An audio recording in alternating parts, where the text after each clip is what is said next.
Ante todo, le doy las gracias por estar presentes hoy acá. Los saludo con la paz del Señor. Como el pastor dijo, sí, vengo de una familia que testigo de Jehová. Yo la verdad de que tengo conocimiento desde chico. Fui a las reuniones, fui a las asambleas que se hacen allá cada 3 años. Se hacen 3 veces por año las asambleas. Ahí está. Era también de estos ir a predicar. A los 5 años ya empecé a predicar.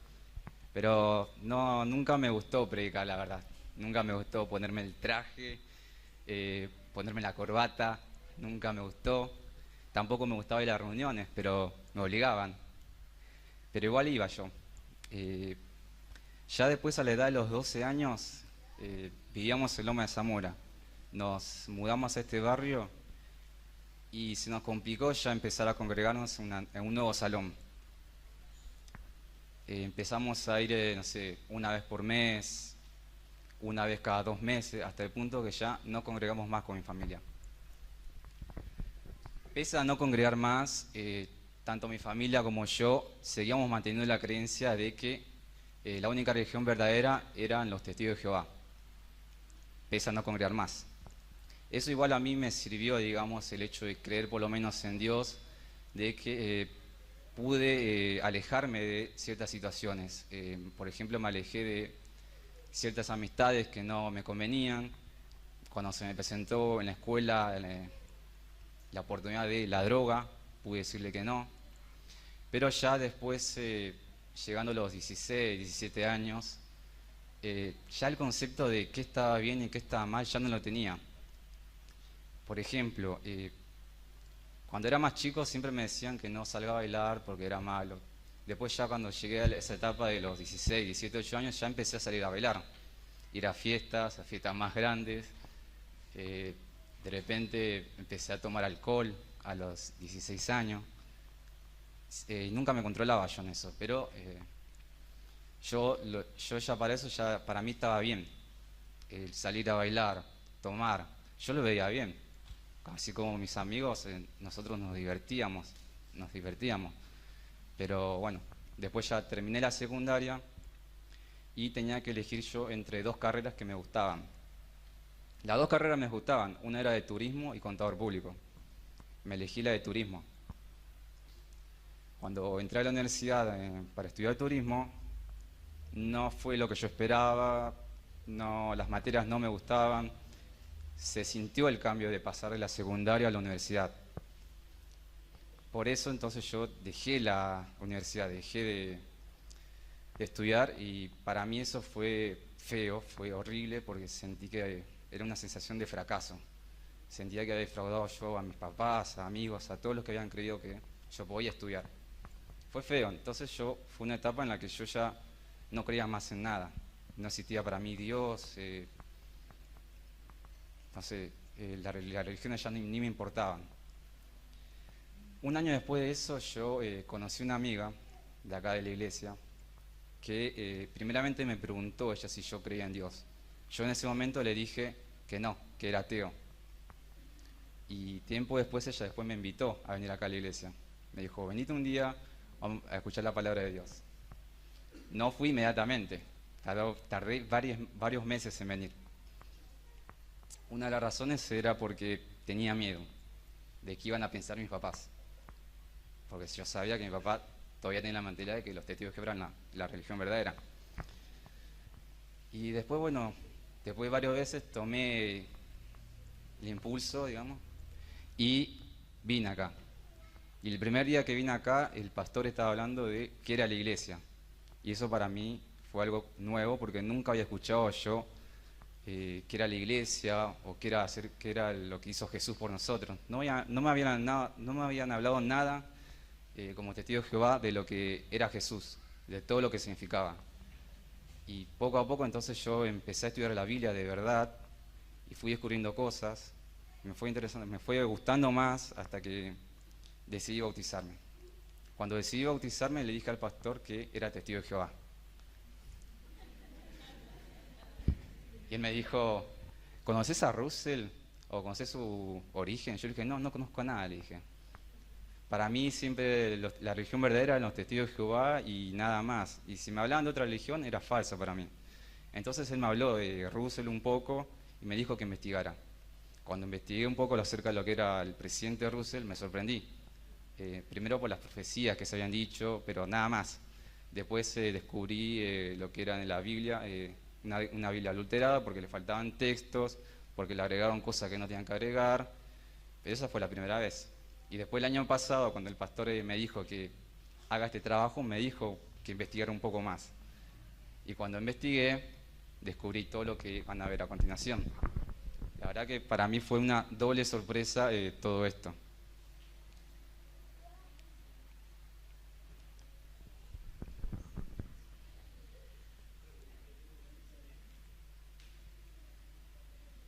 Por ejemplo, los testigos de Jehová, sus orígenes, sus profecías erróneas y sus falsas doctrinas.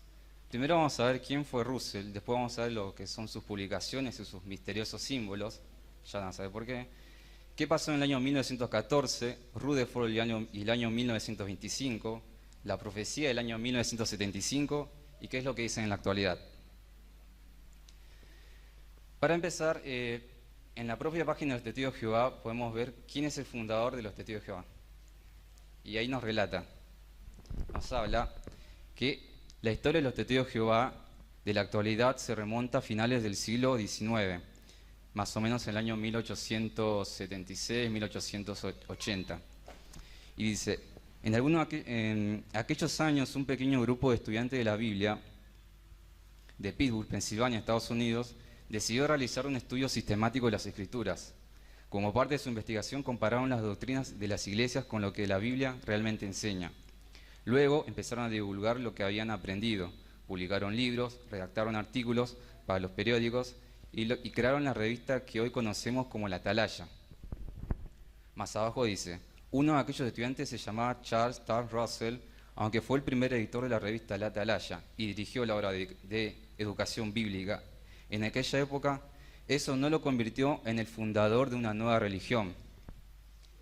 El objetivo tanto de Russell como los demás estudiantes de la Biblia, nombre que adoptaron primeramente, era dar a conocer las enseñanzas de Jesucristo y seguir de cerca la pauta establecida por la congregación cristiana del primer siglo. Y puesto que el fundador del cristianismo es Jesús, entendemos que Él es también nuestro fundador. A ver, yo cuando lo vi, se ve que tratan de decir que es y no es el fundador, es o no es el fundador. Y ya vamos a ver por qué. Sus publicaciones y sus misteriosos símbolos. Por ejemplo, dice, el diseminar verdades de la Biblia dio un notable paso adelante con una serie de libros intitulados La Aurora del Milenio, más tarde llamado Estudio de las Escrituras. También en 1886 publicó un libro que se llamó El Plan de las Edades y más tarde se llamó El Plan Divino de las Edades. Esto lo pueden ver también ustedes en el Anuario de los Testigos de Jehová de 1975 en la página 40. Este es uno de los libros, El Plan Divino de las Edades. Si ustedes pueden ver, tiene un símbolo ahí en el medio de la portada. Ustedes se preguntarán, ¿qué es este símbolo? Este lo escribió Russell. Claro, esto fue de Russell. Su libro publicado por Russell. Claro, son varias ediciones de Russell que publicó él. Por ejemplo, el símbolo es el sol alado, es uno de los iconos y símbolos egipcios más antiguos que aparecieron en el antiguo reino. Es por lo general un símbolo de realeza, divinidad y poder, no solo en Egipto, sino también en todo lo cercano Oriente, incluyendo los países de Mesopotamia, Persia, Anatolia. En Egipto es un símbolo del alma y de su eternidad. Por ejemplo, acá tienen otro libro, El Misterio Terminado. Dice, el disco alado del sol, un símbolo religioso egipcio, símbolo del dios Sol Ra, usado también por los francmasones y otros grupos ocultistas. Esto apareció en la cubierta de algunas ediciones de la serie Estudio de las Escrituras. Hablarle un poquito más del símbolo, poquito, antes. No Es sé un si símbolo. lo pueden observar, permiso un ratito, hermano. Lo pueden observar, el libro en la tapa tiene un símbolo, una figura, un dibujo. ¿Por qué lo usa Russell? Esa es la pregunta. ¿Por qué? ¿De dónde sale? ¿Cuál es el mensaje? ¿Qué es la idea? Porque él llegó a publicar el libro pero con la tapa, con esa figura, con esa parecido a una alas de, no sé, de pájaro, qué sé yo. Pero es una figura que él constantemente usa como tapa de libros. Es lo que está explicando el hermano. Sí, hermano. Además, es un símbolo ya de por sí pagano, porque es de origen egipcio. Y como dice acá, es el símbolo del dios Sol Ra. La Orden de los Rosacruz es una antigua mística orden Rosacruces. Es una organización oculta que usa el disco alado también como su logo. Y ustedes lo pueden ver acá claramente, es el mismo logo. Por ejemplo, en una obra de referencia de los Rosacruces y sus enseñanzas, dice esto acerca del disco o globo alado. El globo alado es preeminente un símbolo Rosacruz, aunque los Illuminati dicen que son su dueño y se puede admitir que es de origen egipcio. El globo alado es un símbolo del alma perfeccionada, haciendo su vuelo de vuelta a la fuente de su creación en los campos elíseos del más allá. También, en la religión del sexto siglo llamada zoroastrismo, originaria de Irán, lo adoptó como suyo, pero incluyó una figura humana y lo llama usando el término Farabar o Farabajar. La misma figura que usó Russell en su libro. También hay una secta, digamos, de Irán que se usa, o sea que ellos usan como un logo, como un símbolo también. Exacto. Es el mismo símbolo, solamente que le Algunas diferencias. Una figura humana, claro. Bien, otro de los símbolos, como pueden ver acá primero, esta es la revista Atalaya de las primeras ediciones. Estamos hablando del año 1880, 86, 1890. Y tenía estos símbolos también. Una cruz coronada y un escudo y un caballero. Llamativo también. Por ejemplo, ellos que decían que la cruz era Jesucristo Rey, mientras que la armadura era la armadura de la fe que mantenía preparados a los soldados de Cristo. Ahora bien, la cruz y la corona es un símbolo asociado con muchos grupos cristianos y algunas sociedades secretas. Por ejemplo, los científicos cristianos lo ocupan, y también los masones, y también aparecen en algunas iglesias católicas. Al símbolo de la cruz y la corona también se lo conoce como el templario del caballero, puesto que a menudo se usa para identificar al grupo francmasónico los caballeros templarios, honrando a los caballeros del siglo XII, de quienes se dice que dedicaron sus vidas a las cruzadas, protegiendo peregrinos que iban a Jerusalén y protegiendo el Santo Grial. Por ejemplo, este es la cruz con signo de los caballeros templarios en la corona. Una cruz coronada en un vitral de una iglesia católica. Y por ejemplo acá, la Iglesia de Cristo Científica, también conocida por su nombre original, la Iglesia de la Ciencia Cristiana, fue fundada por Mary Baker Eddy en 1879 en Boston, Mass. También esta religión también adoptó el símbolo de la cruz y la corona como propia suya y siempre lo usa en sus portadas de sus libros, actualmente. Y esta imagen que ven acá es el templo de la logia masónica de los Knight Templars que practican el rito York, y se puede distinguir con absoluta claridad, arriba en el asiento principal, está el símbolo de la cruz y la corona, también usado por los masones. Es una secta satánica, en realidad. Exacto. Que hacen sacrificio. La masonería es una secta que cree en Lucifer como Dios. Lucifer es el Dios de ellos lo dicen públicamente hoy en día. Anteriormente era una secta secreta, pero hoy en día está saliendo mucho a la luz. Ellos también usan el mismo símbolo que usa Russell también en algunos casos. Claro, lo usó por varios años, después voy a explicar eso. Ahora bien, el año 1914 fue un año muy importante no solo para los testigos de Jehová, sino para la historia humana, porque fue el inicio de lo que se conoce como la Primera Guerra Mundial, un año en que murieron millones de personas por esta guerra. Y esto en gran parte le sirvió a los testigos de Jehová, digamos, para fomentar lo que ellos creían en ese momento. Entonces, ¿qué pasó en el año 1914? Como les dije anteriormente, él había escrito 6 tomos del libro Aurora del Milenio, o Estudio de las Escrituras, y también publicó El Plan Divino de las Edades, y trató temas como la existencia establecida de un Supremo Inteligente, Creador, la venida de nuestro Señor, el día de juicio, el reino de Dios y el día de Jehová. Entonces, ¿qué creían los testigos de Jehová que iban a ocurrir en 1914? Por ejemplo, dice, al encontrarse los estudiantes de la Biblia en la primera década del siglo XX, sabían que a las naciones se les estaba acabando el tiempo. Por mucho tiempo el pueblo de Dios había esperado el año 1914 como aquel en que terminaría los 2520 años de los tiempos de los gentiles. Y esto lo saqué del Anuario del Testigo de Jehová de 1975 en la página 51. Ustedes también lo pueden ver. Lo saqué de acá y pueden ver la página. Y para añadir también, dice, esto fue lo que dijo Russell, ahora faltaban muchos años para aquello y Russell se preparó para emprender una campaña mundial por todo medio posible como testimonio a las naciones. ¿Por qué dijo esto? Entonces, ¿qué pasó cuando llegó el año 1914 para los testigos de Jehová?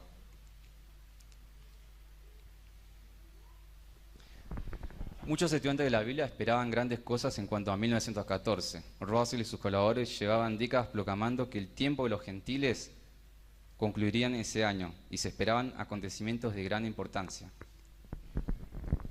Pero no ocurrió nada. Profetizaron que el año 1914 sería el comienzo de la gran tribulación. Por eso también la Primera Guerra Mundial les ayudó, digamos, a creer aún más que el tiempo se terminaría en 1914. Pero no ocurrió absolutamente nada. Entonces, ¿qué creían los testigos de Jehová que iba a ocurrir en 1914?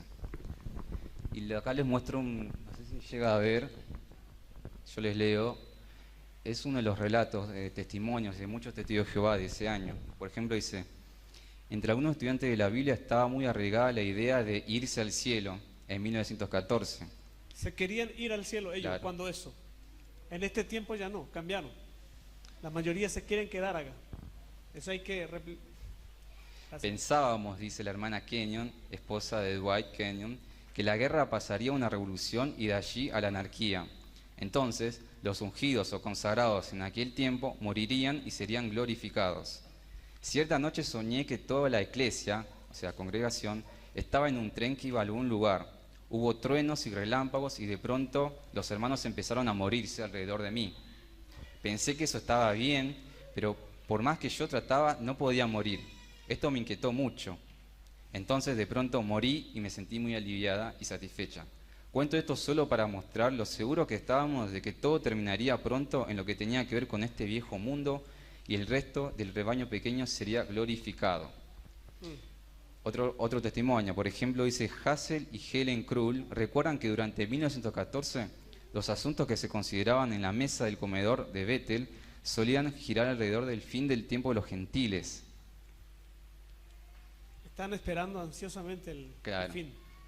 Y este es otro relato de un miembro, digamos, de los más cercanos a Russell, que dice, algo que sucedió en la asamblea de Saratoga Springs, destaca el punto de vista Macmillan, en cuanto a irse a casa, al cielo en aquel año. Escribió él. Irse a casa, para el cielo. Tenía una invitación para hablar el miércoles 30 de septiembre sobre el tema el fin de todas las cosas se ha acercado. Por todo seamos sobrios, vigilantes y oremos. Bueno, como diría uno, eso era lo que me gustaba. Yo mismo creía sinceramente que la iglesia se iría a casa en octubre. Durante aquel discurso hice esta lamentable declaración. Probablemente este sea el último discurso público que pronunciaré porque pronto nos iremos a casa. Era un predicador ahí adentro. Muy cercano a Russell. Prácticamente todos creían que en ese año sería el comienzo de la gran tribulación y se irían al cielo. ¿Qué pasó entonces cuando llegó ellos anunciaron que el comienzo de la tribulación sería el 2 de octubre de 1914. Y yo les muestro acá un video que recrea ese momento, para que lo vean.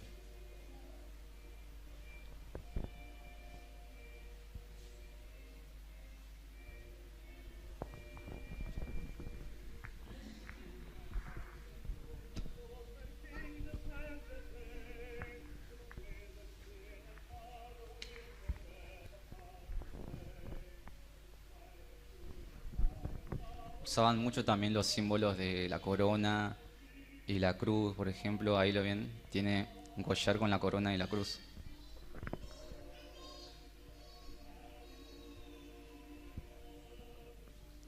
Acá en esta escena van a ver que entra Russell para anunciar. Nos sentimos felices.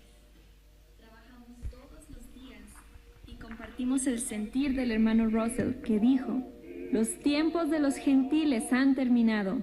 El día de sus reyes ha pasado. No sabemos qué nos espera. Deseo que cada día estés más cerca de nuestro amo y que su presencia te anime, de modo que nada pueda desalentarte. Edith Kessler, 11 de octubre de 1914. Ese es uno de los relatos de una testigo de Jehová. Acá tengo otros relatos. Esto también lo saqué del Anuario de los Testigos de Jehová de 1975 en la página 73. Y dice, por ejemplo, para contextualizar, leo acá.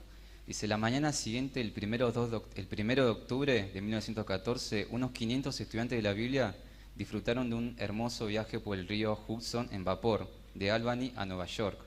El domingo, los delegados habían de empezar la sesión en Brooklyn, donde terminaría la asamblea. Un buen número de delegados alojó en Betel y, por supuesto, miembros de personal de la central estuvieron presentes en la mesa del desayuno el viernes 2 de octubre por la mañana, justo el día en que supuestamente terminaría el tiempo de los gentiles. Dice, todos estaban ya sentados cuando entró el hermano Russell, como usted lo vio en el video. Como de costumbre, dijo alegremente buenos días a todos, pero esta mañana en particular pasó algo diferente. En vez de ir prontamente a su asiento, palmoteó y anunció gozosamente: los tiempos de los gentiles se han terminado, sus reyes ya han tenido su día. ¿Cómo aplaudimos?, exclama Cora Merrill. El hermano Macmillan admitió lo siguiente: estábamos intensamente excitados y no me hubiera sorprendido si en aquel momento sencillamente hubiéramos empezado a elevarnos como señal de empezar a ascender al cielo. Pero por supuesto no hubo nada semejante realmente. O sea, prácticamente ellos creían que llegaría el fin del mundo y se irían al cielo. Entonces, ¿cómo determinaron los estudiantes de la Biblia que 1914 sería el fin del mundo? Yo les mencioné que decían que el tiempo de los gentiles terminaría en 1914. ¿De dónde sacan ellos el término tiempo de los gentiles? Por ejemplo, el concepto del tiempo de los gentiles de 2520 años para predecir el retorno de Cristo y el fin de los gobiernos humanos no fue original de Russell. Hubo un hombre en Inglaterra llamado John Aquila Brown a comienzos del siglo XIX, donde él publicó una explicación de los 2300 días de Daniel, capítulo 8, en la cual mostraba que estos habían de terminar en 1844 de nuestra era común. Tal punto de vista fue adoptado por William Miller, el pionero americano del movimiento segundo adventista. John Aquila Brown desarrolló otra explicación que está íntimamente relacionada al año 1914, tal como figura en las creencias de los testigos de Jehová. ¿De qué manera? Brown fue quien dio origen a la interpretación de los 7 tiempos, en 2520 años exactamente, de la misma manera que encontramos hoy en muchas de las publicaciones de la Watchtower, Organización de los Testigos de Jehová. Por ejemplo, esto fue 29 años antes del nacimiento de Russell y 47 años antes de que comenzara su grupo de estudios bíblicos, y más de medio siglo antes de que el libro Los Tres Mundos, o sea, el libro que escribió Aquila Brown, apareciera. Entonces, John Aquila Brown, sin embargo, comenzó a contar el periodo de los 2520 años desde el 604 a.C., y por lo tanto este periodo terminaba en 1917 de la era común. Él predijo en ese entonces la gloria plena del reino de Israel sería perfeccionada. Entonces, ya hubo profeta antes de Russell. El que dio origen al término de los tiempos de los gentiles fue este señor John Aquila Brown. Entonces, ¿de dónde proviene el énfasis en la fecha de 1914? Después del fracaso de las expectativas relacionadas con el año 1844, ocurrió una división en varios de los grupos de los segundos adventistas, porque Miller había predicho que el tiempo de los gentiles terminaría en 1844. Tampoco pasó. Tampoco pasó. La mayoría de los cuales propuso entonces nuevas fechas para el regreso de Cristo. Uno de esos grupos se formó alrededor de Nelson Barbour. Barbour estudió el trabajo de John Aquila Brown y adoptó mucho de su interpretación, pero cambió el punto de inicio de la cuenta de los 2520 años al 606 a.C. y llegó así al año 1914 de nuestra era común. Russell en un tiempo estuvo asociado con Nelson Barbour. Barbour era un adventista y llegó a ser su editor asistente en la revista del Segundo Adventista, El Heraldo de la Mañana. Él adoptó de Barbour esta interpretación del tiempo de los gentiles y la enseñó y enfatizó. Sin embargo, los testigos de Jehová creen que esta interpretación con relación a 1914 fue peculiar de Russell y publicada por él como propia. Y yo encontré, digamos, este material donde corrobora lo que dice acá de que Russell se asoció con Barbour. Por ejemplo, en el libro Proclamadores del Reino, en la página 47, dice: una mañana de enero de 1876, el joven Russell, de 23 años de edad, recibió una revista religiosa titulada El Heraldo de la Mañana. La ilustración de la portada le indicó que se identificaba con el adventismo.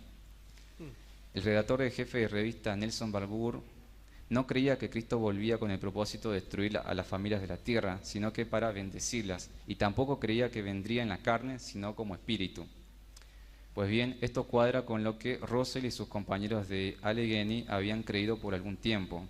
Sin embargo, era curioso que Barbour había deducido de las profecías cronológicas que Cristo ya estaba presente invisiblemente y que era el tiempo de cegar o cosechar el trigo. Y más adelante dice: hasta entonces Russell había evitado todo lo relacionado con las profecías cronológicas. Sin embargo, entonces se preguntó: ¿pudiera ser que las profecías cronológicas que yo había menospreciado por tanto tiempo, debido a que los adventistas las habían usado erróneamente, en realidad se hubieran dado para indicar cuándo estaría presente invisiblemente el Señor con el fin de establecer su reino? Entonces, su insaciable sed de verdad bíblica le impulsó a investigar más, de modo que concertó una reunión con Barbour en Filadelfia. Aquella reunión les confirmó que concordaban en muchas enseñanzas bíblicas y les permitió intercambiar opiniones. Cuando mantuvimos aquella reunión, explicó más tarde Russell, él podía aprender mucho de mí en cuanto al alcance total de la restitución basada en la suficiencia del rescate que se dio por todos. Y yo podía aprender mucho sobre cronología. Entonces Barbour logró convencer a Russell que la presencia invisible de Cristo había comenzado en 1874. Después de esta reunión, entonces, dice que intercambiaron opiniones bíblicas y Russell aprendió sobre todo de Barbour lo que es la cronología bíblica. Entonces, por eso se llega al año 1914. Fue influenciado por Barbour. Fue influenciado por Barbour, un adventista. Un adventista. Bien, ¿por qué puse testigo de piedra? Porque Russell, para reforzar su profecía de los tiempos de los gentiles, estudió las dimensiones de la gran pirámide de Giza. Se desvió de la Biblia y se metió a estudiar las pirámides para poder profetizar el fin de los tiempos. Para poder reforzar más. Reforzar un poquito más. Exacto. Imagínense, dejó la Biblia de lado y estudia pirámides para poder predecir mejor, según él. Por ejemplo, dice, según las enseñanzas de la Watchtower en tiempos pasados, la gran pirámide de Giza mostraba este año como el momento del fin del mundo. Declaraban que en 1914, así como otras importantes fechas bíblicas, podían calcularse midiendo las dimensiones de los distintos pasillos y cámaras que se encontraban en la gran pirámide. Por ejemplo, Russell publicó en el 86 un libro que se llegó a conocer como El Plan Divino de las Edades, que ya lo vieron, donde este contenía una tabla que se relacionaba con las edades de la humanidad con la gran pirámide de Egipto. Se pensaba que este monumento dedicado al faraón Keops era la columna mencionada en Isaías 19, versículos 19 y 20, que dice: en aquel día resultará haber un altar a Jehová en medio de la tierra de Egipto y una columna a Jehová al lado de su límite, y tiene que resultar ser para señal y para testimonio a Jehová de los ejércitos en la tierra de Egipto. ¿Qué relación podía tener la pirámide con la Biblia? Se pensaba que la longitud de ciertos pasillos de la gran pirámide indicaban en qué momento comenzaría la gran tribulación de Mateo 24, versículo 21. Según se entendía entonces, algunos estudiantes de la Biblia se apasionaron midiendo diferentes rasgos de la pirámide para determinar cuestiones como el día en que irían al cielo. En el libro de los estudios de escrituras volumen 3, en el capítulo 10, habla acerca de cómo llegó a, a poder calcular, digamos, midiendo todos los pasillos, las cámaras de la pirámide. Yo la verdad que no sé si yo puedo leer todo esto, pero es muy largo. Pero más o menos voy a saltar lo que dice. Por ejemplo, dice, un esquema del plan de Dios para el pasado, el presente y el futuro. Hace referencia a lo que significaba la pirámide. Y también, un poco más adelante, yo leí el capítulo, decía que lo comparó con Jesús a la pirámide, sobre todo en la cúspide. Por ejemplo, dice, si en su conjunto la gran pirámide representa el plan de Dios completo, su piedra angular de la cúspide debería representar al Cristo que Dios soberanamente ha elegido para ser el jefe de todos. Este está en un libro. Esto está en el capítulo 10 del libro Estudio de las Escrituras, volumen 3. Compara pirámide con Cristo. Más que nada la cúspide. La punta. Claro. Para él la cúspide era Cristo.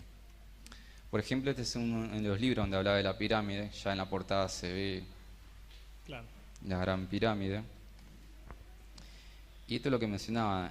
En la portada tenía una tabla de las edades que lo relacionaba con la gran pirámide. No sé si se llega a notar más de cerca. Dice mapa de las edades. Cada pasillo, cada cámara tenía ciertas medidas, y entonces él con relación a eso llegaba a un punto de decir cuándo comenzaría la gran tribulación y cuándo comenzarían a ascender al cielo. Y esto lo puse acá también porque en un capítulo muestra y dice la piedra principal elegida y preciosa, lo que yo le dije, de que la cúspide de la pirámide representaba a Cristo. Yo se los leo porque no sé si se nota. Dice, Jesús el perfecto ha sido soberanamente exaltado y ahora, con el objeto de ser modelados y conformados de acuerdo con su ejemplo, nos le presentamos para ser edificados como un edificio de Dios. En un edificio común y corriente no hay necesidad de una piedra angular principal, mas en este sí se requiere una para ser colocada en su parte superior como la cabeza de esquina, conforme al escrito. He aquí yo pongo en Sión una piedra angular principal elegida preciosa. Y acá pueden ver también unas fotos de Russell en Egipto. No sé si llega a apreciar. Este es Russell. Este de acá también es Russell. Visitando Egipto. Visitando Egipto. Ahí está. Está bien documentado. Que se fue, estuvo midiendo. Claro. Entonces Russell estaba particularmente interesado en la gran pirámide de Giza, la cual se construyó para Keops, en la que está más al norte de un grupo de 3 pirámides en Giza, y es la más grande y la más antigua de las 3. Los arqueólogos estiman que se construyó hace unos 4.000 años y se la considera el edificio singular más colosal jamás construido. Por ejemplo, acá dice, este es uno, sigo en el capítulo 10 del volumen 3 de Estudio de las Escrituras, y dice, el pasaje descendente que va desde la entrada de la gran pirámide hasta el foso o cámara subterránea representa el camino seguido por el mundo en general, bajo la dirección del príncipe de este mundo, hasta el tiempo de la gran tribulación, durante el cual se terminará el mal. La medida de este periodo y la determinación del momento en que la fosa de la tribulación sea alcanzada son bastante fáciles de obtener si tenemos en la pirámide una fecha definida, un punto de partida. Esta fecha de partida la tenemos en la unión entre el primer pasaje ascendente y la gran galería. Este punto marca el nacimiento de Jesús, así como el pozo, que está a 33 pulgadas de distancia, marca su muerte. Lo va interpretando las medidas. Claro. Y acá dice, de modo que si medimos hacia atrás y hacia abajo desde el primer pasaje ascendente hasta su unión con el pasaje de entrada, tendremos la fecha clave para marcar en el pasaje descendente. Esta medida es de 1542 pulgadas y nos señala al año 1542 antes de Jesucristo como la fecha marcada por este punto. Midiendo a continuación el pasaje de entrada a partir de ese punto hacia abajo para encontrar la distancia hasta la entrada del foso, representando la tribulación y la destrucción por las cuales se debe terminar esta época, cuando el mal sea despojado de su poder. Nos encontramos que es de 3.457 pulgadas, que simbolizan 3.457 años de la fecha citada de 1542 antes de Jesucristo. Entonces, este cálculo señala a 1915 después de Jesucristo como marcando el punto de partida del periodo de la angustia, ya que 1542 antes de Jesucristo más 1915 años nos da 3457 años. Entonces, así la pirámide testimonia que en octubre de 1914 comenzará el tiempo de la tribulación, tal como no ha habido nunca en ninguna nación ni volverá a suceder. Se ve notar cómo esta consecuencia de este testigo corrobora totalmente el testimonio de la Biblia en este aspecto, como se ha demostrado a través de las dispensaciones paralelas del volumen 2, capítulo 7 del otro libro. Ahí está la profecía, ya directamente. Interpretación, digamos. Claro, con estas medidas él pudo corroborar o pudo confirmar, digamos, que 1914 sería el comienzo de la gran tribulación, el fin del tiempo de los gentiles, midiendo las distintas dimensiones de los pasillos y cámaras de la gran pirámide de Giza. Pero esta idea después fue, como 15 años después de su muerte, fue rechazada por los testigos de Jehová. Por ejemplo, en el libro Proclamadores del Reino, en la página 201, dice: por unos 35 años el pastor Russell creyó que la gran pirámide de Giza servía de testimonio de Dios, que corroboraba periodos bíblicos. Sin embargo, los testigos de Jehová han rechazado la idea de que una pirámide egipcia tuviera alguna relación con la oración verdadera. Algunos se dieron cuenta, digamos. Claro, pero ya todo lo que creía Russell lo rechazaron totalmente. Es más, muchas personas murieron creyendo en esto, o sea, acerca de la Gran Pirámide. Incluso Russell, cuando murió en el año 1916, dejó como voluntad en su testamento que se construyera un monumento para él. O sea, él creyó hasta su muerte esto de la pirámide. Tal es así que pidió que se le construyera un monumento para él. Por ejemplo, Russell está enterrado en una tumba familiar en el cementerio de Rosemont United Cemetery, en Pittsburgh, Pensilvania. Y a la par de su tumba está una pirámide que se hizo como un monumento unos 3 años después de su muerte. Pesa varias toneladas y tiene símbolos, y también tiene la inscripción de la Watchtower Babylon Tract Society. Además, como dato, un templo masónico se construyó en 1996, que queda muy cerca de la tumba de Russell. Ahí está. Bueno, de hecho este es un video donde muestra que está la lápida acá de Russell.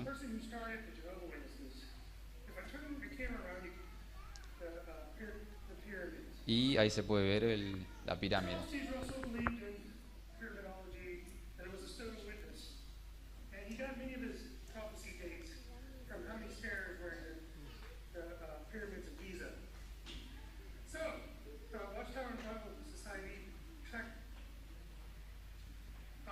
Por ejemplo, uno de los lados de la pirámide tiene la corona y la cruz.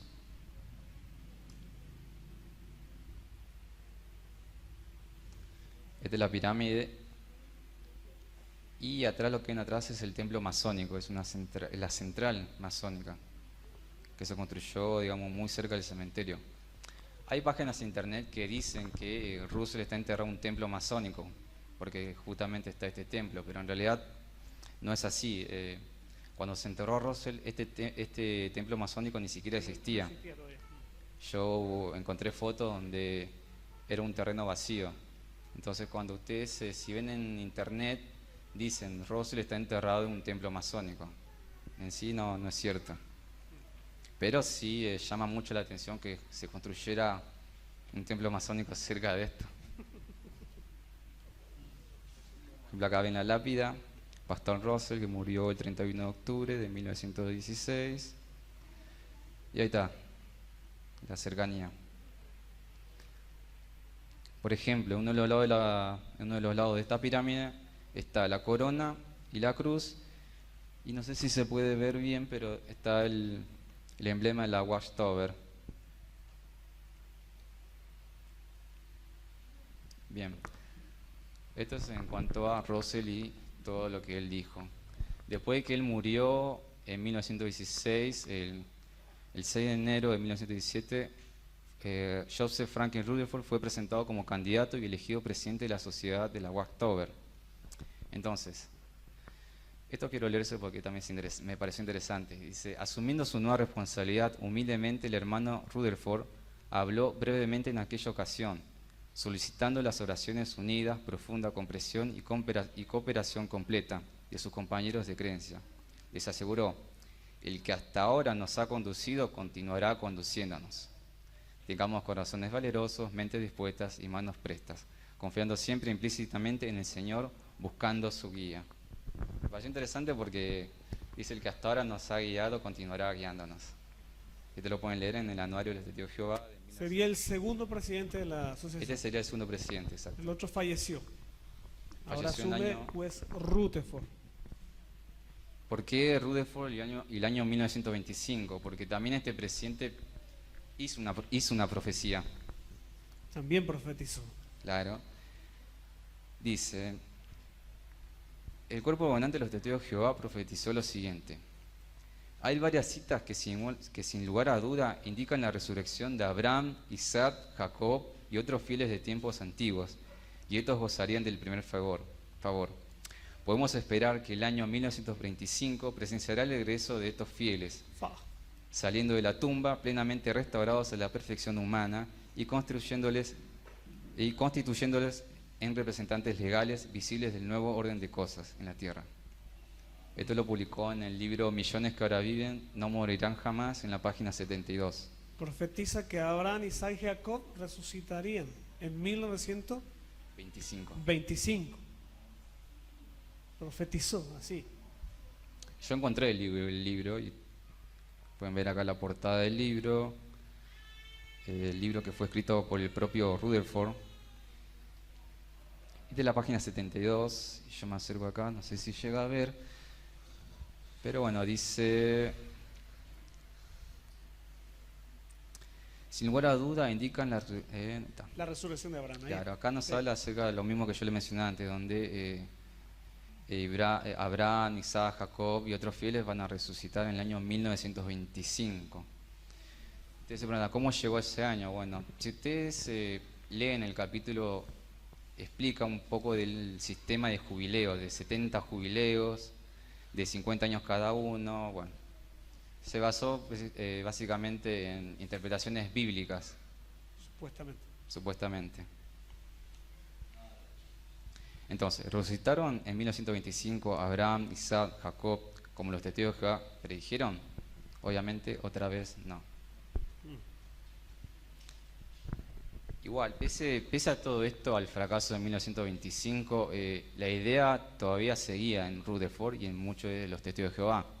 Tal es así que en el año 1929 se construyó esta casa que se llama Beth Sarim, o Casa de los Príncipes. Yo investigando en la página, digamos, los testigos de Jehová, dicen que se construyó para Rutherford porque él parecía de una enfermedad en los pulmones. Entonces, por recomendación de los médicos, le dijeron que se vaya a vivir a San Diego. Y justamente esta casa está en San Diego. Entonces ellos dicen que esta casa se construyó para Rutherford. Es la versión nueva de ello en realidad. Claro. Pero en realidad no es así, porque hay un libro el libro La Salvación, en la página 324 dice, habla acerca de esto. Dice: en San Diego, California, hay un pequeño terreno en el cual en el año 1929 se edificó una casa que se conoce como Beth Sarim. Las palabras hebreas Beth Sarim significan casa de príncipes. Y acá remarco: y el propósito de adquirir esa propiedad y edificar esa casa fue de que hubiera una prueba tangible de que en efecto hay en la tierra quienes firmemente creen en Dios, en Cristo Jesús y en su reino, creyendo también que los fieles de la antigüedad pronto serán resucitados por el Señor. Estarán en la tierra y tomarán a su cargo los asuntos visibles de ella. El título de la propiedad de Beth Sarim está a nombre de la Watchtower, Babylon Tract 6, como depositaria, para ser usada por el presidente de la sociedad y sus asistentes por lo pronto, pero después, teniendo que estar para siempre a disposición de los mencionados príncipes de la tierra. Ciertamente que entonces todas las cosas de la tierra pertenecerán al Señor, y ni el Señor ni los príncipes necesitan que otros les edifiquen casas. Pero le pareció bien agradable a Dios que la mencionada casa fuera construida como testimonio al nombre de Jehová y en muestra de fe en sus anunciados propósitos.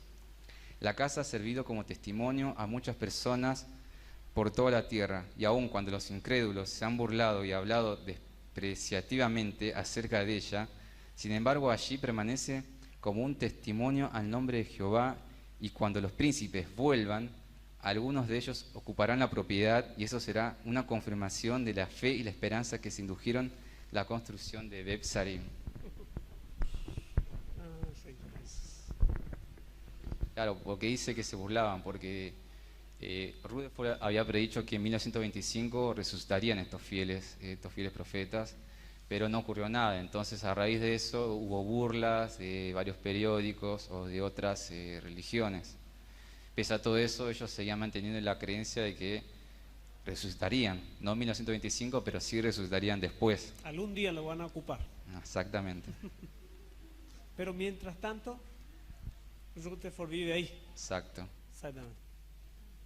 Entonces, en el libro Proclamadores del Reino, en la página 89, dice: algunos años después de la muerte de Rutherford, o sea, en el año 1942, la junta de directores de la sociedad Wachtauber decidió vender Beth-Sarim. ¿Por qué? En la atalaya del 15 de diciembre de 1947 explicó: ha cumplido plenamente el propósito por el cual se obtuvo, y ahora solo servía como un monumento que resultaba muy caro de mantener. Nuestra fe en la vuelta de los hombres de la antigüedad, a quienes Cristo hará príncipes en toda la tierra, no solamente en California, se basa en la casa de Beth-Sarim, sino en la promesa de la palabra de Dios. Y acá añaden una nota para aclarar acerca de esto, que dice: en aquel tiempo se creía que hombres fieles de la antigüedad como Abraham, José y David serían resucitados antes del fin del sistema de cosas y serían príncipes en toda la tierra, en cumplimiento del Salmo 45, versículo 16. Pero en 1950 se ajustó este punto de vista cuando estudios más profundos de las Escrituras indicaron que aquellos antepasados terrestres de Jesucristo serán resucitados después del Armagedón. O sea, ya después otra vez cambiaron. O sea que admiten el error ahí. Admiten y psicológicamente. rechazan otra vez lo que creyó Rutherford.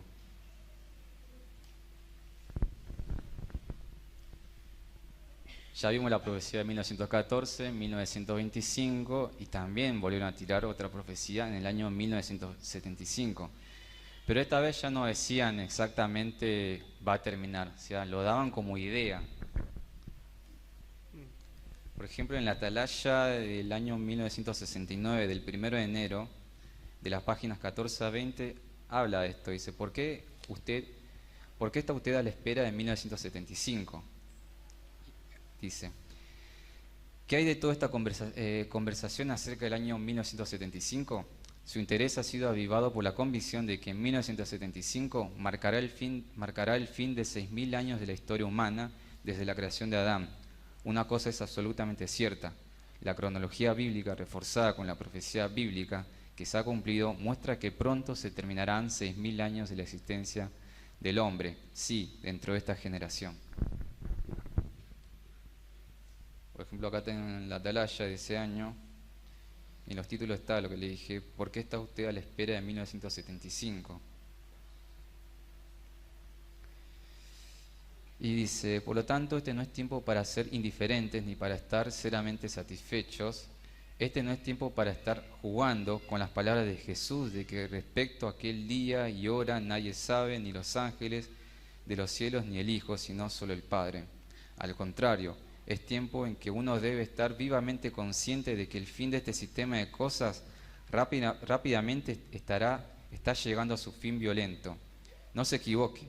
Basta con que el Padre mismo sepa tanto el día como la hora. Aún así, si uno no puede ver más allá de 1975, ¿es razón alguna para ser menos activo? ¿Por qué habla así? Porque siempre que después las profecías incitaban a todos a predicar. Y acá también dice: es momento para no estar quietos, dice. Entonces siempre, antes de que se cumpliera esto, siempre decían: vayan y prediquen. Y yo me fijé unos datos de un libro que antes de 1975 aumentó el número de bautizados. Antes de 1925 también aumentó, y antes de 1914 también aumentó de una, digamos, de una manera bastante. Por las profecías, Por las la alarma profecías. que producía, la A inquietud. causa de las profecías aumentó el número de testigos de Jehová. Pero una vez más, Él no sucedió el anunciado fin del mundo. Ni tampoco, en 1975. Seguimos vivos. Por ejemplo, 5 años después, en el anuario de los testigos de Jehová de 1980, habla acerca de una asamblea que se hizo en el año 79, pero menciona muy poco que reconocieron el error de 1975. Por ejemplo, dice, los hermanos también apreciaron el candor de este mismo discurso que reconoció la responsabilidad de la sociedad por parte de la desilusión que sintieron algunos respecto a 1975. Desilusión. Desilusión, exactamente. Hasta ahí nomás, después no hablan más acerca de 1975 ni nada. No dan muchas explicaciones, pero se supone que están reconociendo ahí, por lo menos un poquito. También hay una atalaya del año 1972 donde dice identificar al profeta. Básicamente acá dice que los testigos de Jehová dicen ser profetas. Por ejemplo, dice, este profeta no era solo un hombre, sino que era un cuerpo de hombres y mujeres. Era el grupito de seguidores de los pasos de Jesucristo, que se conocían en ese tiempo como estudiantes internacionales de la Biblia. Hoy se los conoce como testigos cristianos de Jehová. Todavía están proclamando una advertencia y se han unido a ellos y los han ayudado en su obra comisionada centenares de miles de personas que han escuchado su mensaje con convencimiento. Esto fue antes de 1975. Y por ejemplo, ahora bien, en Deuteronomio capítulo 18, versículo 21 y 22 dice, en caso de que digas en tu corazón, ¿cómo conoceremos la palabra que Jehová no ha hablado? Cuando hable el profeta en nombre de Jehová y la palabra no suceda ni se realice, esa es la palabra que Jehová no ha hablado.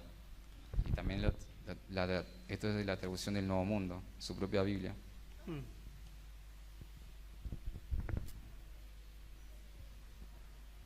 Bien, ¿qué dicen en la actualidad?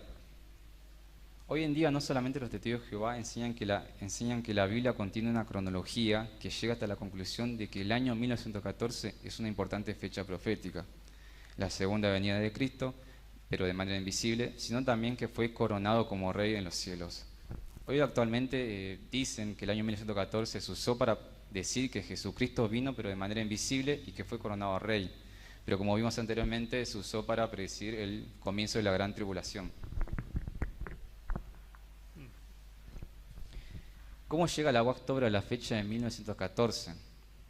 Por ejemplo, ellos dicen, en el capítulo 4 de la profecía de Daniel encontramos la expresión 7 tiempos, aplicada allí al rey babilonio Nabucodonosor y al periodo de 7 años de locura que éste había de sufrir.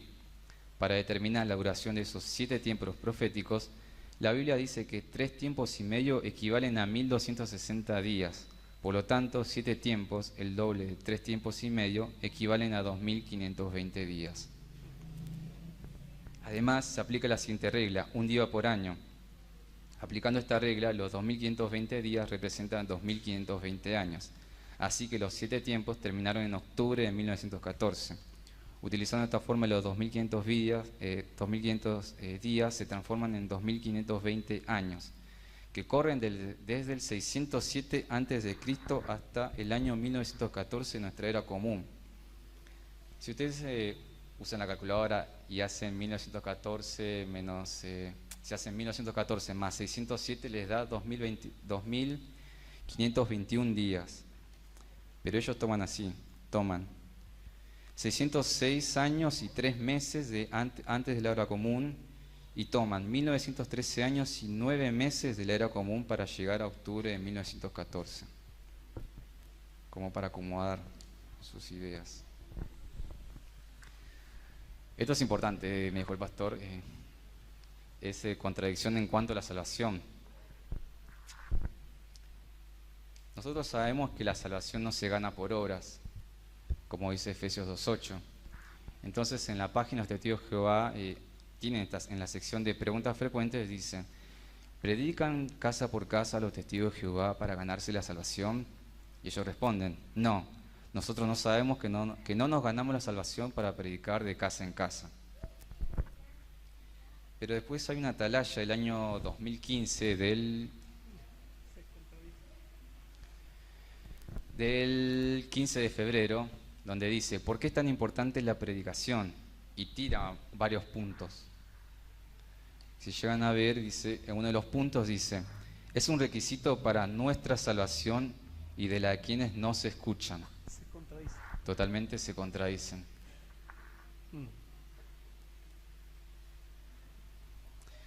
Por ejemplo, a lo largo de muchos años los Testigos de Jehová han cambiado muchas de sus enseñanzas y sus doctrinas. Y cambian cada año. Por ejemplo, ellos tienen una sección de aclaración de creencias y nos muestran todas sus creencias que han cambiado año por año.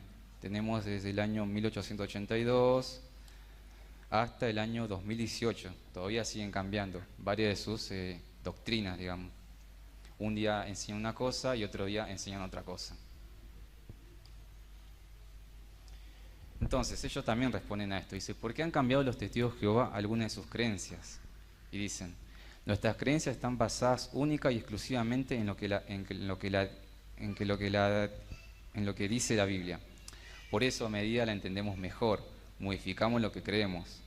Las siguientes palabras de Proverbios 4:18 nos ayuda a entender por qué es necesario hacer estos cambios. Y dice: la senda de los justos es como la luz brillante que va haciéndose más y más clara hasta el día que queda firmemente establecido.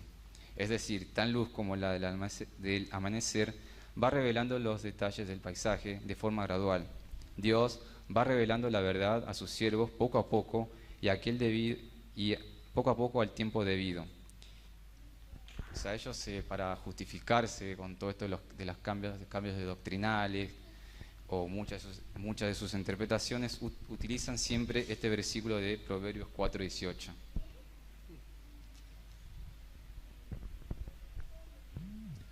Anteriormente yo les se mencionó acá la vinculación, digamos, con la masonería, pero yo no les expliqué qué son los masones. Más o menos el pastor le explicó que es un grupo, Es una secta satánica, exacto. Secreta. Y acá quiero que vean este video donde explica también acerca de los masones. Masones. Algunas dicen que ya estaban presentes en el antiguo Egipto y fueron ellos los creadores de las pirámides.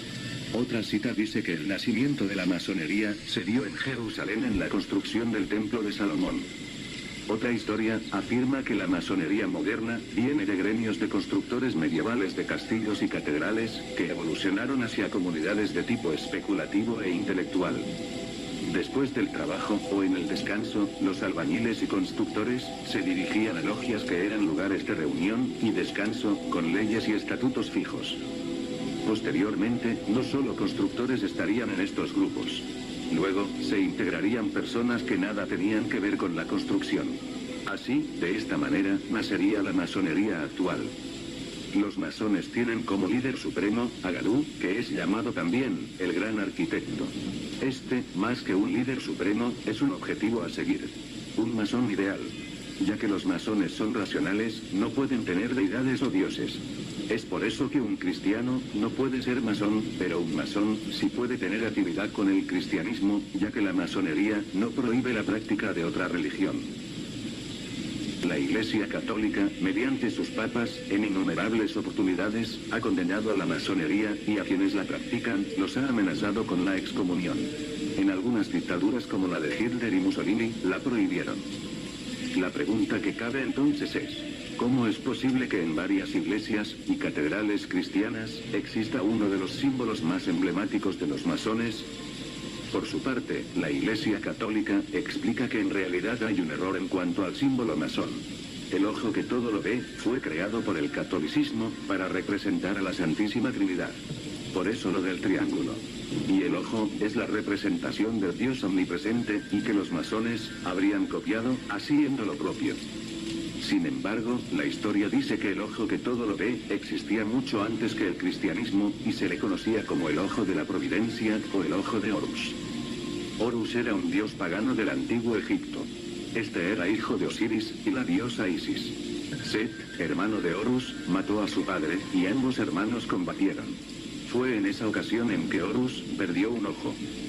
Esto quiere decir entonces que el símbolo del ojo en un triángulo, de donde salen destellos, no es una imagen creada por la Iglesia Católica, sino que es un símbolo pagano del antiguo Egipto. Con esta prueba toma más fuerza la teoría que sitúa el origen de los masones como los creadores de las pirámides.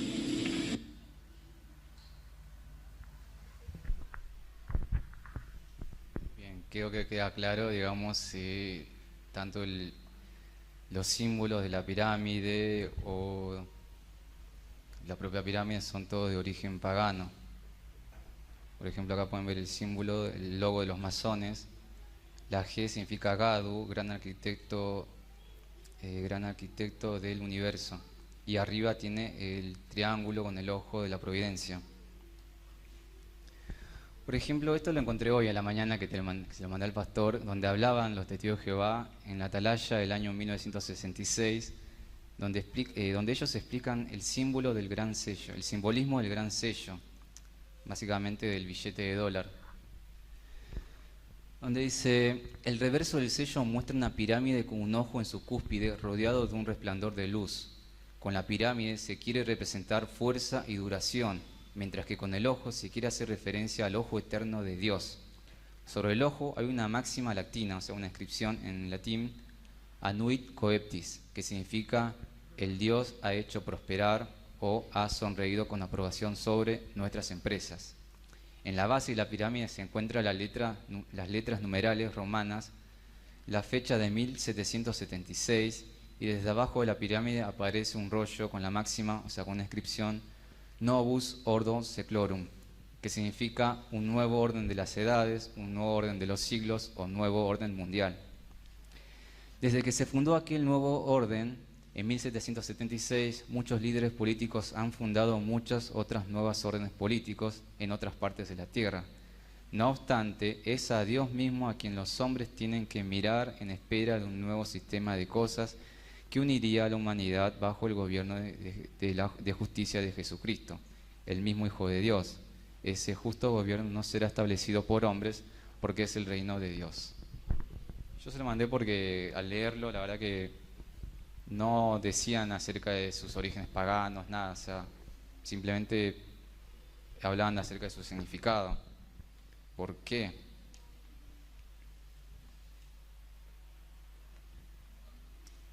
Esto que van a ver ahora se lo encontré en un blog, en una página de ex testigo de Jehová, que la verdad que cuando yo lo vi fue doble sorpresa, triple sorpresa, no sé cómo decirlo. Como verán acá estoy en Google Maps, donde cualquiera de ustedes pueden, desde su celular o computadora, pueden tener acceso. Simplemente en el buscador colocan Salón de Asambleas de los Testigos de Jehová en Dinamarca. Yo ahí en el video estoy colocando eso y estoy escribiendo. Y el mapa me lleva a Dinamarca, al Salón de Asamblea de los Testigos de Jehová. Me voy acercando.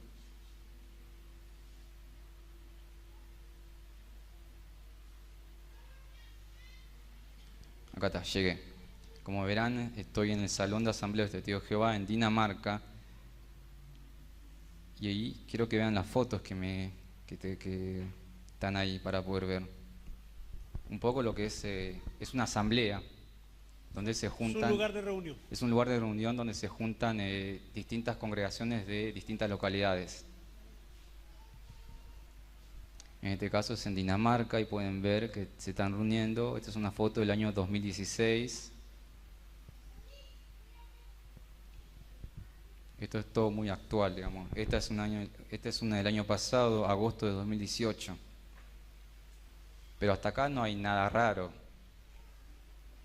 Solo cuando ustedes ponen en modo satelital. Si ustedes ponen la vista satelital, ocurre esto. Esta es la vista satelital del Salón de Asamblea de los Testigos de Jehová. Para mí también fue sorprendente. Impresionante. Desde arriba, sí, desde arriba. Eso se es ve. de arriba, claro. Y cualquiera de ustedes de su celular puede verlo. O sea, ponen en Google Maps, Salón de Asambleas, los Testigos de Jehová, Dinamarca, los lleva a este lugar y ustedes ponen en vista en modo satelital y les da esta imagen. Y lo pueden ir acercando hasta que se mete ahí adentro. Claro. Es impresionante, el ojo que todo lo ve. El ojo de la Mismo providencia, el simbolismo. ojo que todo lo ve. Que tiene mucha importancia para ello esto. Hasta el diseño arquitectónico lo diseñan de esa manera. Hay detrás hay algo rarísimo. A ver, no, Y- no puede ser coincidencia, digamos. O sea, esto es... o sea, Demasiado. claro, o sea, es obra de alguien, digamos, que no puede ser coincidencia que justo el terreno era triangular, justo tiene el salón, digamos, en forma de ojo. Y el estadio que se ve ahí debajo. Claro, esto igual muchos no lo conocen. Si ustedes buscan en YouTube, tienen que poner las palabras correctas, ahí recién van a aparecer, pero si no, no les aparece esto. ¿Se puede volver a repetir esa palabra? El Salón de la Asamblea. Salón de Asamblea de los Testigos de Jehová, Dinamarca. Buscan ustedes eso y... Modo satelital, desde modo arriba. satelital, lo van exacto. acercando. O sea que se puede comprobar, corroborar todo Claro. bien documentado. De hecho, yo bueno, hace poco hay un canal de YouTube de un testigo de Jehová donde sale a aclarar, digamos, distintas cosas y yo le mandé esto. Yo le dije, le mandé el link todo para que viera y se rió. Yo le dije, ¿por qué la risa? ¿Que no ves acá una similitud con el ojo con el ojo que todo lo ve? Y me dice, no veo tal coincidencia, me dice. Es impresionante. Impresionante. Pero bueno, para terminar ya, ¿querías sacar una foto? Sácate. Actualmente hay cerca de 8 millones de testigos de Jehová registrados en todo el mundo. Y sí, en general son personas sinceras y dedicadas que buscan agradar a Dios. Pero el adoctrinamiento que reciben está bajo mentiras, engañados por una organización que dice ser la verdad. Estamos- Y como me dijo una persona antes, nosotros también tenemos que predicarles a ellos el Evangelio. Marcos 16:15 dice, ir y predicar el Evangelio a toda criatura. Nosotros no necesitamos representar a Dios con símbolos ni imágenes, porque sabemos que Él es santo y único. Amén. Si pertenecemos a alguien, es a Jesucristo. Amén. No a una religión, no a Sí, una sí. denominación, no a Sí, un sí. grupo de personas que se reúnen en secreto, Sí, Señor. sino al único, al Rey de Reyes y Señor de Señores, Jesús. Amén. Les agradezco ¿Qué por tal si le escuchar. damos fuerte